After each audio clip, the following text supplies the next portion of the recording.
تعالوا تعالوا، انتوا رايحين فين؟ على فكره انا نسيت اوريكم اخر يوم لينا واحنا مروحين عملنا ايه في الطريق. بصوا الكورنيش ده تقريبا انا مش عارفه المنطقه كويس، بس بصوا لو قربتوا قوي قوي هتلاقوا القلعه هناك اهي في الاخر كده في الدوران. يعني مش عارفه انتوا شايفينها ولا لا، بس انا شفتها. يعني انا كنت بصورها عشان كده. المهم قبل اي حاجه نحط لايك واشتراك، واللي مش عامل اشتراك للقناه يعمل اشتراك عشان ما يفوتوش حاجه، ونصلي على الرسول في الكومنتات علشان ننزلكوا بقية فيديوهات. ده اخر فيديو من الفلوج بتاع اسكندرية، واخر يوم لينا كان هناك. حبيت اصور لكم ايه احنا قضينا اخر يوم كان فين. تمام. طبعا الطريق زحمة قوي والجو يومها كان حر جدا. ف يعني من درجة الحرارة اصلا انا كنت خايفة افتح الشباك بتاع باب العربية، والله كنت خايفة انزل ازايز. بس خليكم معايا للاخر عشان ايه، هو الفيديو صغير مش كبير بس فيه تفاصيل كتير. عايزه اقولكم الكورنيش اصلا كان هادي، بالليل بيبقى موت موت موت. بصوا شفتوها جبتها لكم، بس جبتها لكم من بعيد. لسه ما ندخلها هنشوفها. انا كان نفسي ادخل جوه في المكان اللي هو جوه اللي بيتفرجوا على الحاجات اللي هي المتحنطه وكده، بس بيني وبينكم ما جاليش في الحر ده، ما جاليش طاقه ان انا ادخل جوه في اي حته.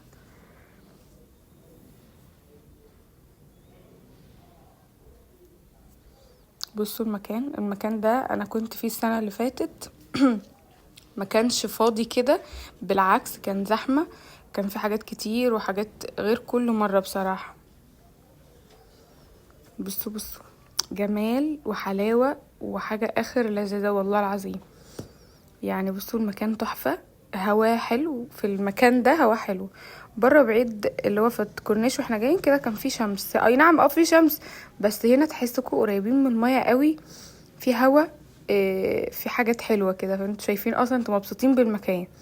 بس بصراحة المكان كده ما كانش كده، هم ظبطوه روقوه كتير كتير قوي. بس المرة اللي فاتت وانا كنت هنا انا دخلت جوه القلعة، يعني شفت كل اللي جوه، يعني فاهميني.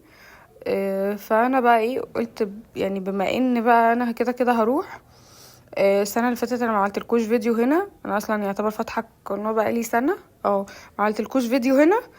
فقلت لا لازم اصور لكم المنطقه دي، بصراحه جميله. والله العظيم مصر فيها حاجات كتير قوي حلوه.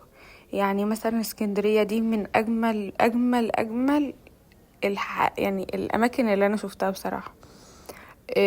القاهره فيها اماكن كتير قوي حلوه. الاهرامات والمتحف في حاجات كتير قوي حلوة، بلدنا نفتخر بيها قدام اي حد بجد.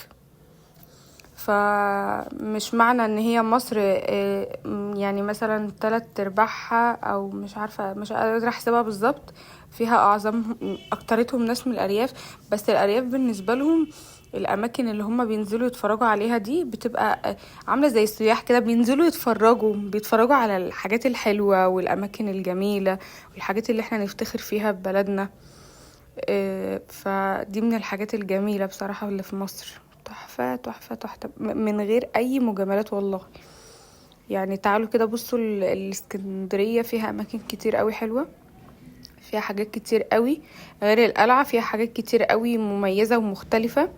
جوها الحلو في عز ما احنا كنا في شمس. برضو طول ما انتوا قريبين للمية في هوا، في حاجة مريحاكوا نفسيا. بتغيروا جو، حتى لو ظروفكم المادية ما تسمحش ممكن تطلعوا تمشوا على الكورنيش. اتكلم للناس اللي هي ايه بصلها من نقطة المصاريف، لا والله العظيم ده انتوا لو طلعتوا تمشيتوا على الكورنيش بس تحفة. بصوا كان في سياح والله، كنت حابة ان انا ايه اخدهم لقطة كده. طبعا بيتكلموش عربي خالص، بيتكلموا انجليش، حتى اللي هو كان معاهم ده بيكلمهم باللغة الانجليزية برضو.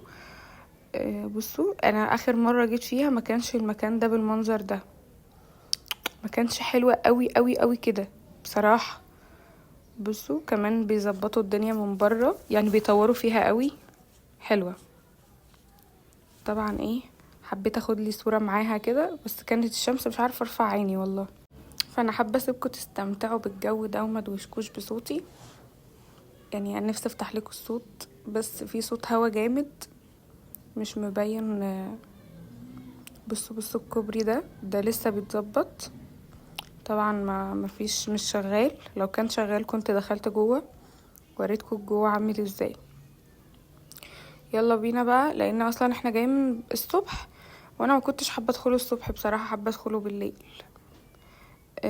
بس ما كناش عارفين الطريق من معموره لحد هناك هاخد قد ايه مننا وقت. يعني بصراحه هو ما خدش وقت كتير ولا حاجه، بس الطريق طويل ما شاء الله، طويل بجد. فخلاص بقى يلا ايه، عشان نروح.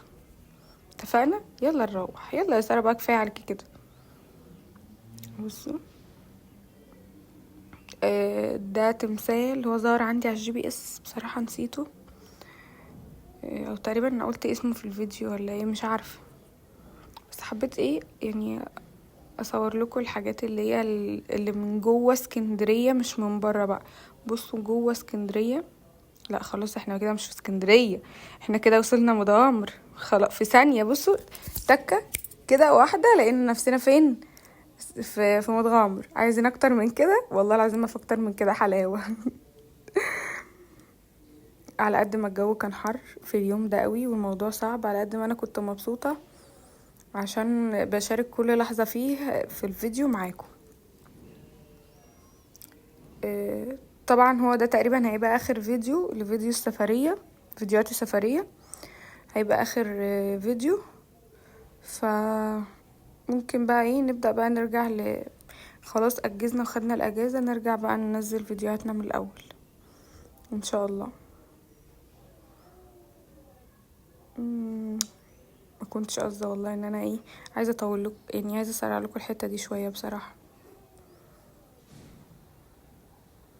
عندنا واحد هنا كان بيتعلم، يا ربنا يستر. لو عايزين نعمل لكم فيديو لجولتنا في متغمر وكده، وفيديو تاني بالاماكن وده ايه وده ايه وده ايه، اكتبولي في التعليقات وانا اوريكم كل الاماكن اللي هي في متغمر اللي هي الحلوه. هي اصلا متغمر متهيألي 3/4 اماكن كويسه يعني، مش كبيره قوي ولا صغيره، يعني هي ما بين الوسط كده. كنت بقل من المنصوره شويه. بس ظبطوا فيها كتير ومبسوطه قوي ان هم عملوا لنا الحاجات الحلوه دي. بس خلاص كنا ايه داخلين على البيت. يلا اشوف وشكوا على خير، وقبل اي حاجه ما تنسوش تعملوا لايك واشتراك عشان يوصلكوا كل فيديوهاتنا. سلام.